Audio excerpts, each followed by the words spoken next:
got to get over the side. I can't see that.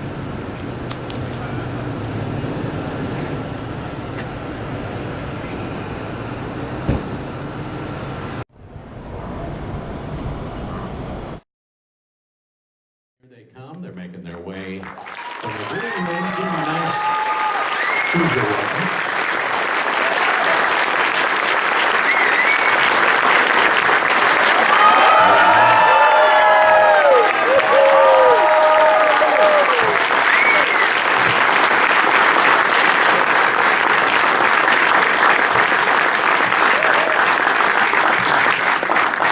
This is the best thing about having a great local community theater, is that we can do shows like this and get right up and personal with the stars and get their take on these classic movies.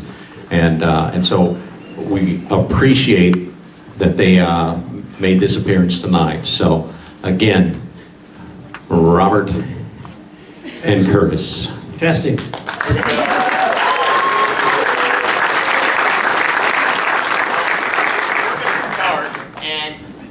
Question I'm going to ask Robert, what was it like working with John Wayne? Microphone. What was it like working with John Wayne? Well, he was a little difficult at first because he didn't want to take my suggestions. After I wore him down a little bit. No, he was, he was larger than life. And I'd been living with my brother David. And David was, you know, politically maybe a little far left of where John Wayne was. So, you know, I had a certain attitude about the Duke that was completely unfounded, as it turned out. But, you know, I was full of bluster, and they had lined all the kids up, the cowboys from the film, to meet John Wayne. And I was at the end of the line. And I was like, you know, swaggering and, you know, like being all like any 17-year-old kid would be. And the closer I got to him, the bigger he got. Until finally I got right up in front of him, and the guy was like 6'5". And I tried to say, "How do you do, Mr. Wayne?" but nothing came out of my mouth. So that's sort of what it was like working with the Duke. That's awesome. Curtis, you got started later on in life and in terms of acting. What got you there? I mean, what got you going? I actually started in theater. That was my goal. I was going to be a stage actor. And I trained to be a stage actor at a place in Michigan called the Academy of Dramatic Arts, which was at Oakland University. And so I went there and studied to be a stage actor. I went off to New York eventually, the short version, and I went to New York and started working, and then they had done a couple of plays in New York that got attention, so I started getting auditions for films, and the first one that I got was Risky Business, which was in '82, and or '83. No, I got it in '82, and it came out in '83. And so I went and did Risky Business with the idea that this was a fluke. I thought, okay, I'm going to do a movie, and then I'll go back to regional theater and off-Broadway and that stuff. And right after Risky Business came out, I got my second movie, which was Revenge of the Nerds.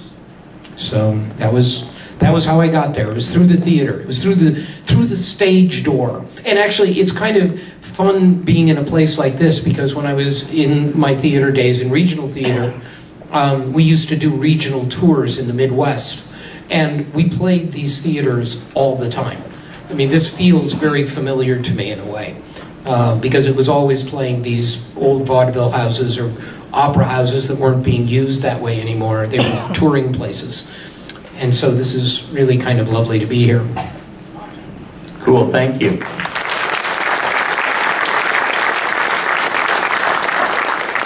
Robert really has worked for a who's who of directors. He's worked for Tarantino, Hal Ashby, Mark Rydell, Samuel Fuller, Paul Bartel, John Carpenter. None of which are slouches. What attracts you to work with certain directors? When they hire me. But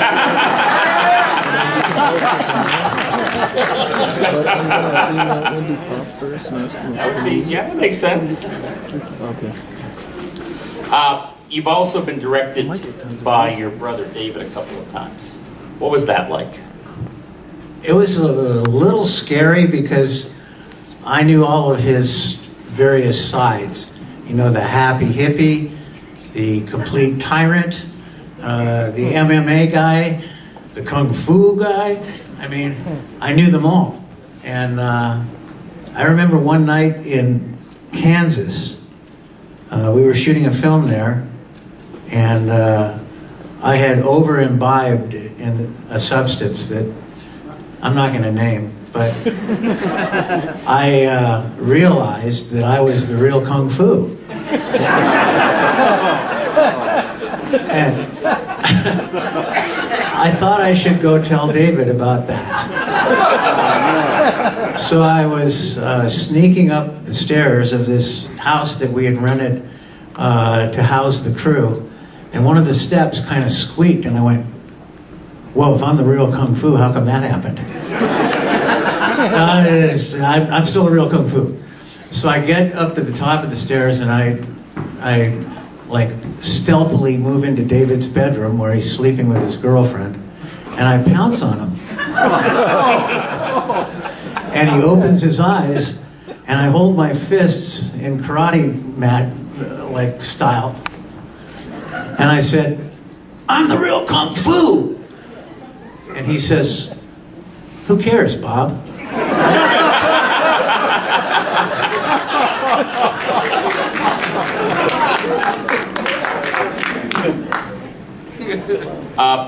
I have a question for Curtis. I'm here. There you go. What?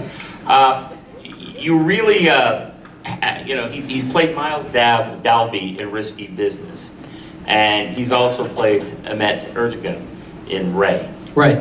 Ahmet Ertegun was one of the founders of Atlantic Records. What really attracts you to fight for certain roles? Well, I think that's kind of, I don't think that we really fight for roles. At least I don't. I mean, when I go in and audition for something, if I get it, I get it. And I don't know that there's a way that you fight for anything.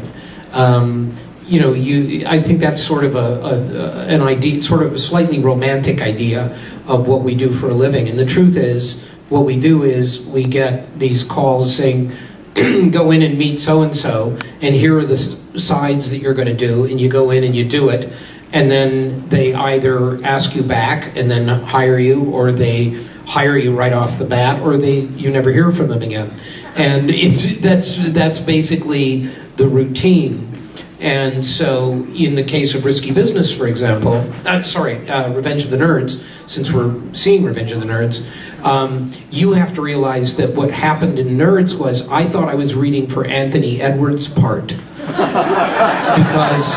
because the part, you knew this, right? You knew this. And yeah, so I had done this, I'd gotten this script, which I wasn't crazy about. None of us were crazy about doing this movie. Robert wasn't, I wasn't, even Jeff Canoe, the director, all said afterwards, we just didn't even want to say the name of the movie. We hated it so much. And so I got the script and I read it, and it was just awful. And I was told that I was reading for the part of Gilbert Lowe. And I went in to read, and I read for Gilbert Lowe. And then some time goes by, and I get a call from Susan Arnold's or from my agent, having heard from Susan Arnold, saying, "Well, they've actually already cast that part. It's not really, you were never up for that part. They've actually cast Robert Carradine." I said, "Robert Carradine? Really? He's doing this?"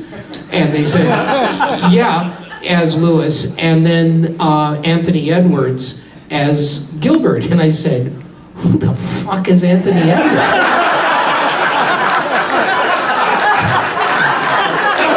I mean, Carradine I get, who is Anthony Edwards? Why did I lose to Anthony Edwards? And they said, but it's okay. You didn't get that part. But the good news is they loved you and they want you in the movie anyway. And I said, okay. And they said, I said, who do they want me for? And my agent got very hesitant. And there was like this pause where he didn't say anything. And then he said, well, actually, it's another nerd. You are going to play another nerd. It's just not that nerd. It's like all of the nerds in the movie were interchangeable. So I should be excited about that. He said, so it's not going to be Gilbert. It's one of the others. And I'm sitting there thinking, and I'm going, well, it's not Lamar.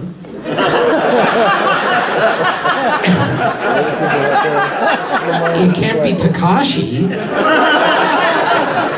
And I look young, but I'm too old for Wormser. So that leaves Poindexter or Booger. And I said, okay, here's the deal. I mean, I had read the script. I was appalled by Booger. I thought, thank God I'm reading for the part of Gilbert Lowe, because boy would I hate to be known for the rest of my life as that character. So, but that was as far as I thought. I'm going to be the second lead in this movie. And then I said, okay, here's the deal. If they offer me Poindexter, yes, I will do it. I can make something of that part. If they offer me Booger, no, absolutely not. My agent goes, wait a minute, what do you mean not? You're going to turn it down? Yes, I'm going to turn it down. I said, you've read this script? I still thought agents read scripts in those days. And I said, you've read the script? All he does is belch and pick his nose. It's disgusting. I'm not going to have anything to do with it. If they offer me Poindexter, I will take it. If they offer me Booger, no, absolutely no.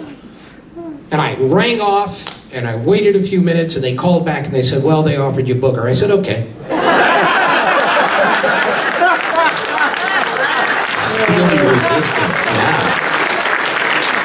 Way to hold your ground. Curtis, I have another question for you real quick. Sorry about that. I had to pull it away from Robert. So how did you get cast as Herbert Viola in Moonlighting? Because I love it.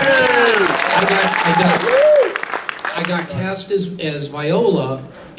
Everything basically goes back to Risky Business. That everything in my career has gone back to Risky Business. That one movie, because when I did Revenge of the Nerds, Jeff Canoe was a big fan of Risky Business, so he wanted me in his movie. When I did Better Off Dead for Savage Steve Holland, he was a big fan of Nerds and Risky Business, so he wanted me in his movie. It wasn't me, it was the fact that I was in these movies that these people liked. And then when I read for Viola, Glenn Gordon Caron, who created Moonlighting, he wanted me because he loved Moonlighting. I mean, because he loved Risky Business. But before he would hire me, which was telling, he called the producer of John Avnet, who was the producer of Risky Business, and said, I'm thinking of hiring Curtis Armstrong, but I don't need another diva on this show. So, is he reasonable? Is he, somebody you can work with and who doesn't throw fits and so on? And fortunately, John said, no, he's fine. And so you were less of a diva than Bruce Willis. Sorry? Less of a diva than Bruce Willis? Yeah, exactly, yeah. And so, yeah. Okay.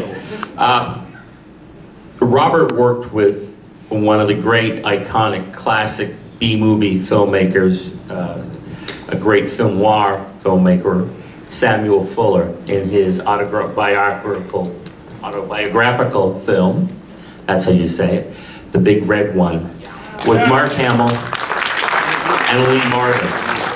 Robert, what was it like working on that picture? I gotta tell you, it's besides Nerds, it's one of my favorite cinematic experiences. I mean, one of the first things that happened after we all got cast and they flew us all over to Israel to shoot the film was we were going to shoot the M1 Garand. That was the rifle that they used in World War II. We were going to shoot that with live ammunition. So we all go out in front of the hotel, me, Bobby DeChico, Mark Hamill, and Kelly Ward, and we're sitting in the back of a stretch Mercedes waiting for Lee Marvin to show up.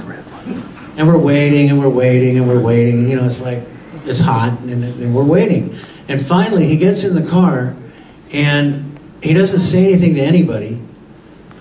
He's got his daughter with him, and he gets in the front of the car, he's sitting in the middle, they shut the doors, and off we go.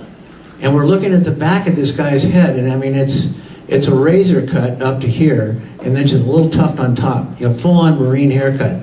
And he's red with white hair. And we're like, wow, look at that, you know? What a trip.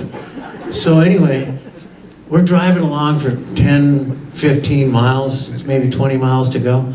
And first thing he said the whole time he's been in the car, we've never even met the guy, we've been on location for a week. He goes, which one of you is Carradine? I am. Fuck you, Carradine.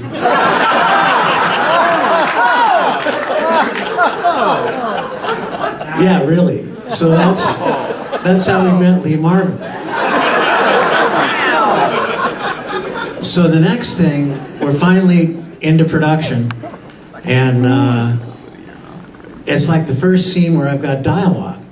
And I'm shooting at a German that Mark Hamill is refusing to shoot at because he can see his eyes. He's got deer fever, you know, buck fever. You know, he can't shoot an animal he can see, so he can't shoot this German. So I shoot him and I say, what's the matter with you? You could have hit him, you know, on both cheeks. Bang, and I kill him.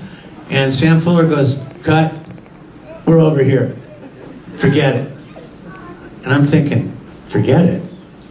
That's it? Forget it? I'm out? That was Sam Fuller's way of telling you, cut, print, I love the take, now we're over here. He would just go, cut, forget it. So that's what it was like working with Sam Fuller. It was absolutely no BS.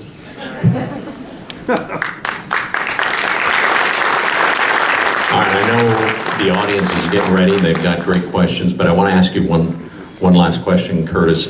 The difference between acting in the movies versus TV, your perspective on that. I don't think there's that much difference. It never struck me as being that different. I mean, there's a difference between stage and TV and film, but in the difference, I mean, television is more and more like movies all the time.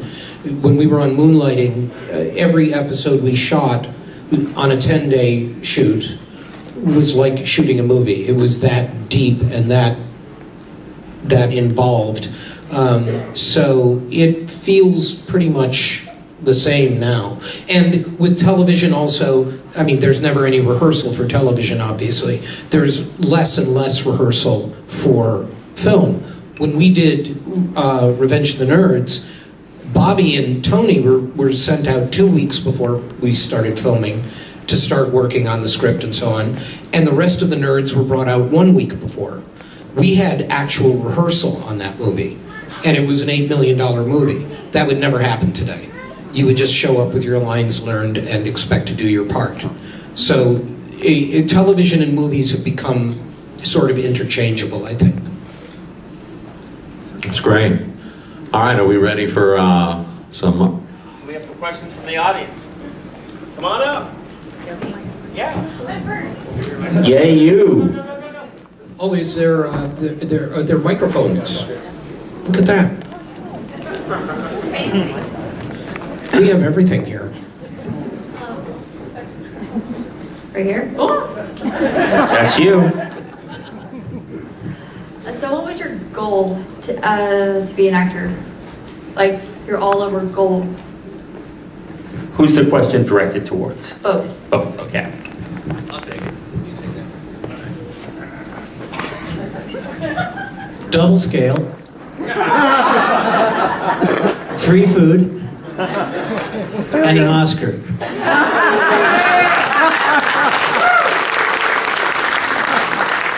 Could you say the question again for me, please? Sorry. Oh. I can't even remember. What was your goal as an actor? Oh, what was our goal as an actor? That was your question? Yes. Overall? Yes. Okay. Again, my goal to be an actor was to be a stage actor, to work in classic plays and do stage work. That was entirely my goal. I never saw beyond it, ever. And then, as things happened, I guess I didn't really have any goals then either, except to keep working. What about the food? And the food. Yeah, and the food. Thank you. So I am 26 years old, and my father introduced me to this film at the age of 6 or 7. So I've been watching it for a while.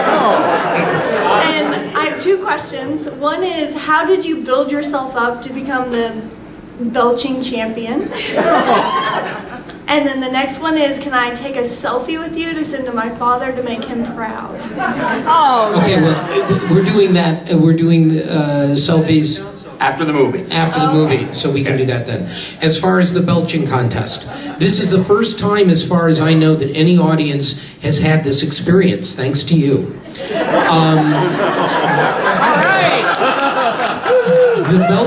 The belching contest, obviously, I was not really belching.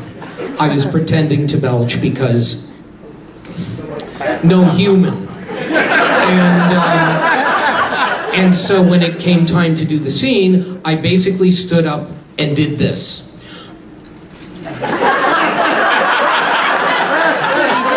I just did that. That was a day's work for me in 1984. But wait a minute, the end to that is, when they put the film together, they had to get the sound of the belch. And they looked for the guy, whoever it would be, who could belch the longest, and it wasn't long enough.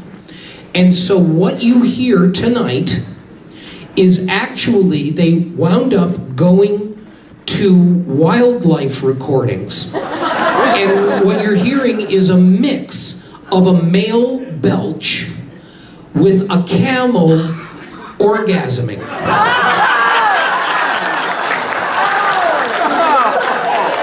And this is true. Tim Busfield, who plays Poindexter in the movie, was in the editing bay when they were doing this. And they had been tearing their hair out finding this sound, and then they found a field recording of two camels mating. And they said, "That's it! That's it!" I mean, and so they melded them together, and that's what you're hearing. A camel orgasm. And if you can ever hear that without thinking that it's a camel orgasm, you're a better person than I am.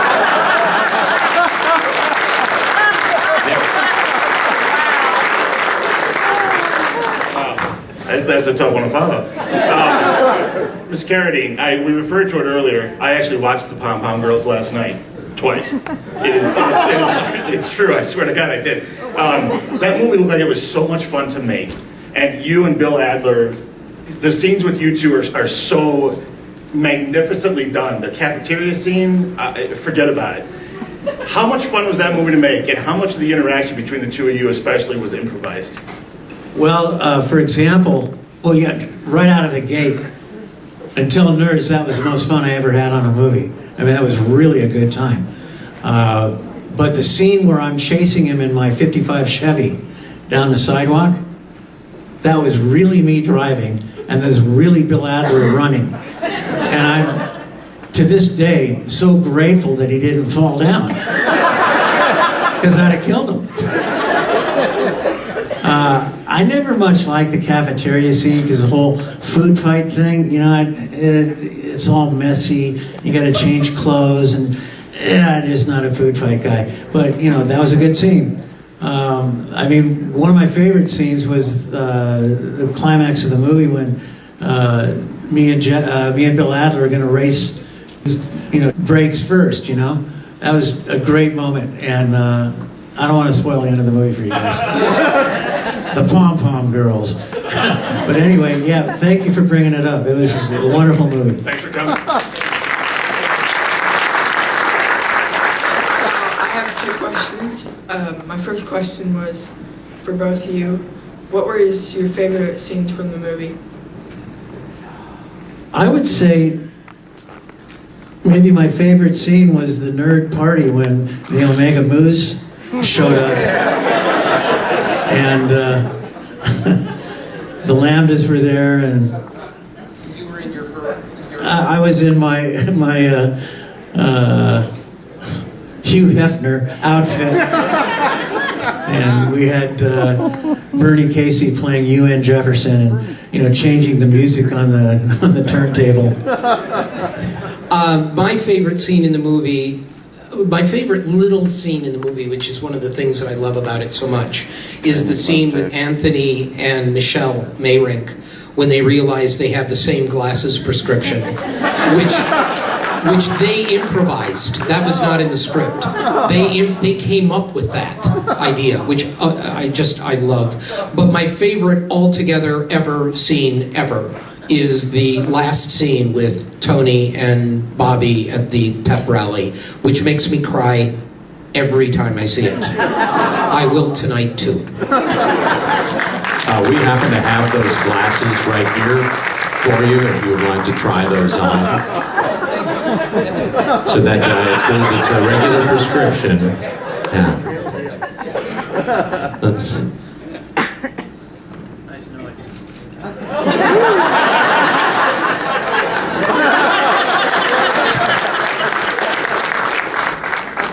Worth the price of admission.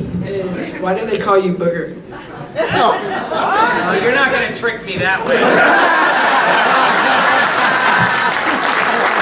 still have to shake hands with people tonight.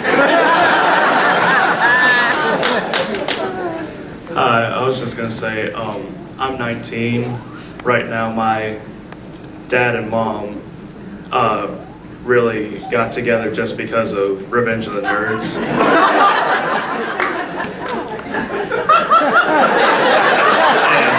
I've been introducing it to my younger brothers, but I had 2 questions. I was curious, what did you, Curtis, whisper into Takashi's ear when he asked what are pies?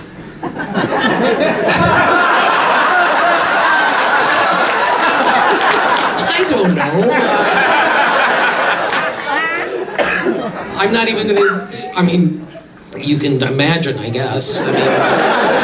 He's saying, what is happy? So I guess I was defining it in some way. And it amused him enough so that he started laughing. So. All right. My second question is, I've been playing cards with my brother, and I'm just trying to figure this out. What the fuck is a frush?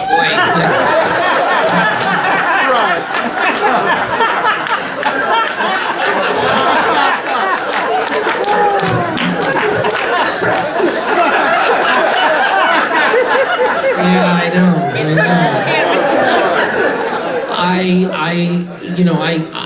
I don't know. I don't know what the fuck a frush is. Next.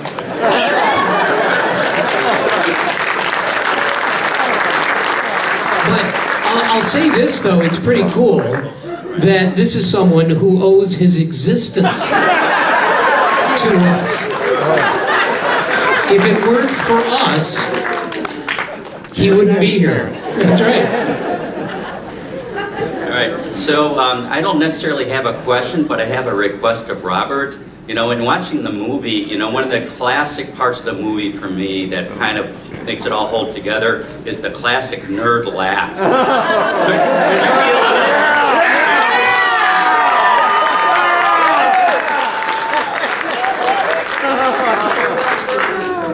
So out of practice.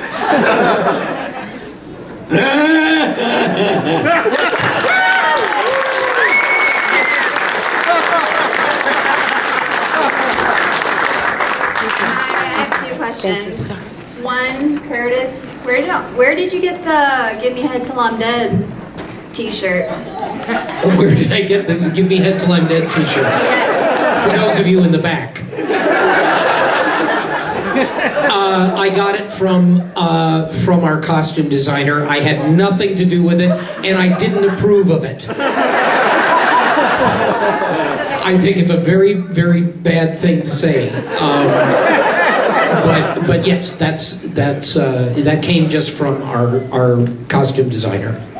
All the T-shirts did. So there's no chance of getting our hands on it, possibly. I'm sorry. What did you say? So there's no chance of us getting our hands on that shirt? Well, find us after the movie. Yeah. You might be able to find it on the internet. There are people here all over the theater wearing shirts that are just made up by people, and it's possible that somebody has a "Give Me Head Till I'm Dead" T-shirt. No. What? Look, there's one.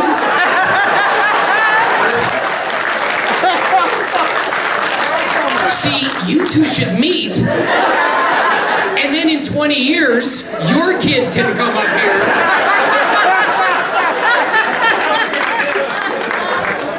Sorry. Your other question? My other question's for Robert Carradine. Yes. I grew up watching Lizzie McGuire, so how does that differentiate between the Nerds and Lizzie McGuire? The main difference between Nerds and Lizzie McGuire was I wasn't constantly looking for Bush.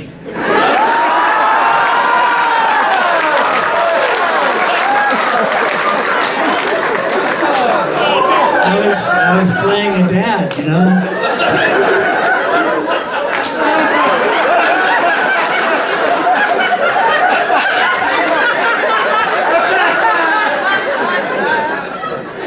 And was Hillary that fun to work with? She was great. She's a really sweet girl. And, you know, from my point of view, I was hoping that she would make it through medical school while we were shooting. That's how much I love doing that show. Because I have 3 kids, but 2 of them are kind of the same age as Hillary and Jake were in the show. So I would be in this fantasy environment, family, and then I'd go home to the real deal. And it was this incredible, like, double life. You know, the similarities were just crazy.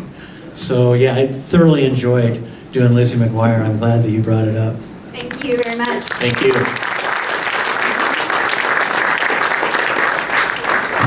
I only have one question for customer now, so thank you. After you made the first Nerds, was it hard for you to decide to go ahead and make all the rest of them? I mean, was it an easy decision with the success of the first one to figure the next ones after that would be as successful as the first one? Well, speaking personally, it wasn't hard for me because I loved making these movies. And unfortunately, my co-star from the first movie was not as enamored to do the second one as the rest of us. I mean, he showed up and did, you know, like a ghost image of himself. But yeah, as far as I was concerned, it could have been Police Academy, easy.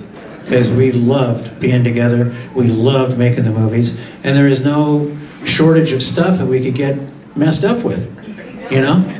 So yeah, to answer your question, it wasn't, like I said, personally for me, it was not a hard decision at all. I was like, put me in, coach. Yeah, I was a little hesitant about it because I wasn't sure that the people who were making the second movie, who were not the same as the ones in the first movie, were going to really treat it with the respect that I thought it was due. I'm not kidding. I mean, you know, you do something and you wind up proud of it. You want it to be, you know, just not tossed off. And so I was a little more hesitant. But one thing that has always brought me back for all 4 movies, really, well, regardless of the final quality, was being with them, being with the Nerds, because that's really fun.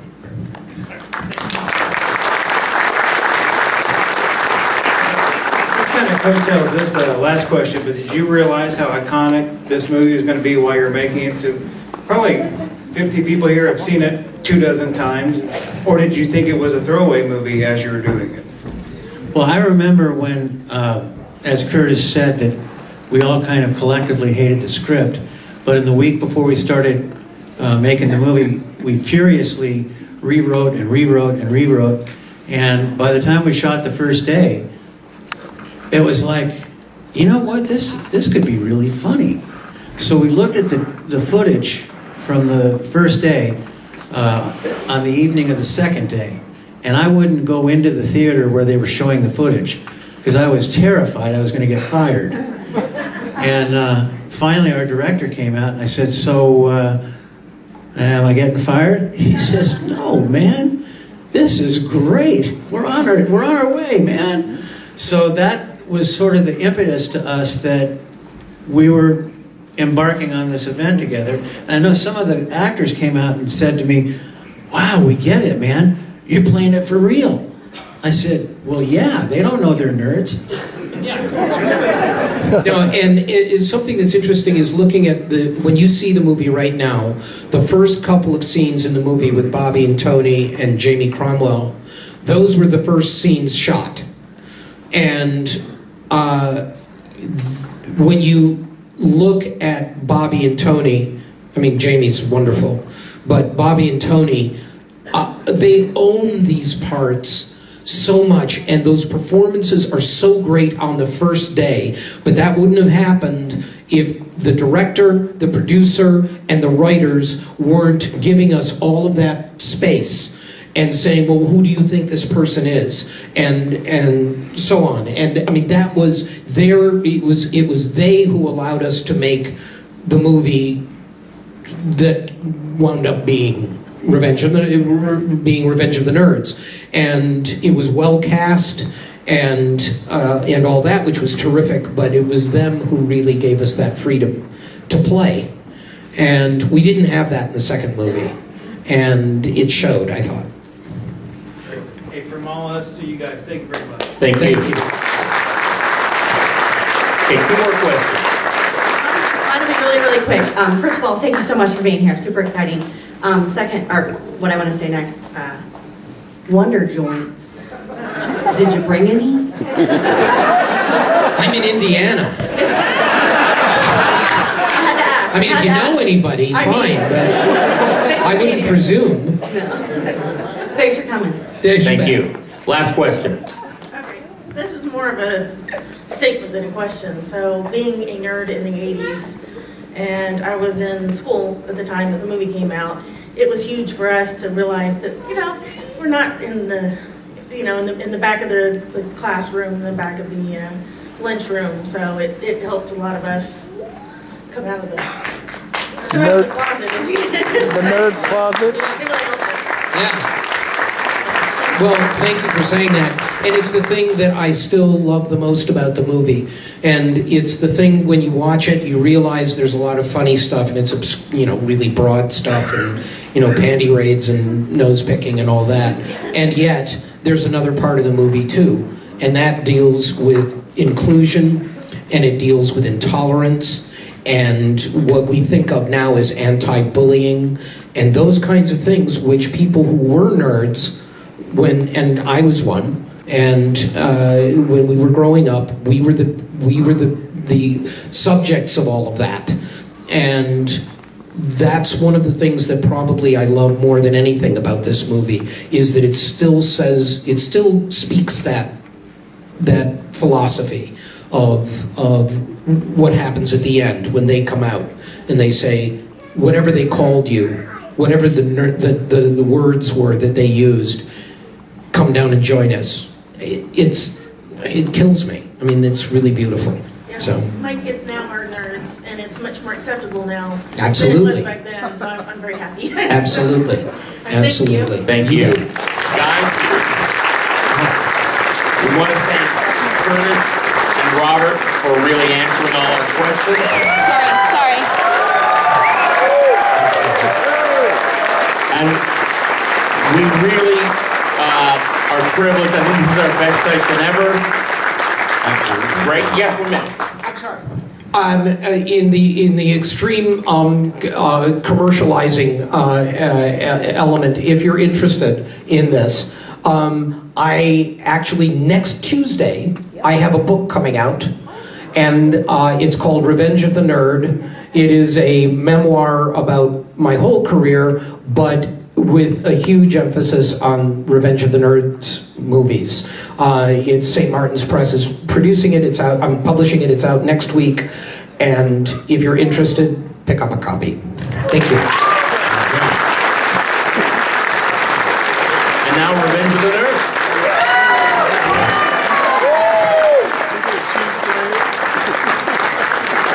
Again, thank you for coming to the Historic Art Craft Theater. We ask that if you have a smartphone, if you will do me a favor and turn those, put them on vibrate, put them on stun, whatever, but... I don't know why. I'm glad you brought that.